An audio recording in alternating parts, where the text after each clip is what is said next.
آیا گیا۔ روایات میں یہاں تک آتا ہے کہ اس کے جو شہر میں جو جانور تھے، پرندے تھے، مرغے تھے، ان کی آوازیں آسمانوں تک سنائی دی گئی اور کسی کو احساس تک نہ ہوا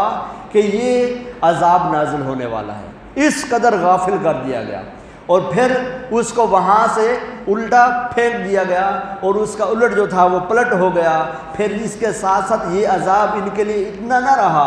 بلکہ اللہ تبارک و تعالیٰ نے مزید آگے کیا فرمایا، جن پر تیرے رب کی طرف سے نشان لگے ہوئے تھے اور وہ پتھر ظالموں سے کچھ دور نہیں۔ یعنی اب یہ جو آیت مبارکہ کا جو حصہ ہے، ان لوگوں کے لیے اور عذاب نازل یہ ہوا ساتھ ساتھ کہ یہ لوگ ان میں سے جو لوطی شہر، اس شہر سے نکلے ہوئے تھے، کہیں گئے ہوئے تھے، اللہ تبارک و تعالیٰ نے وہاں پر ان پر پتھر برسوا دیے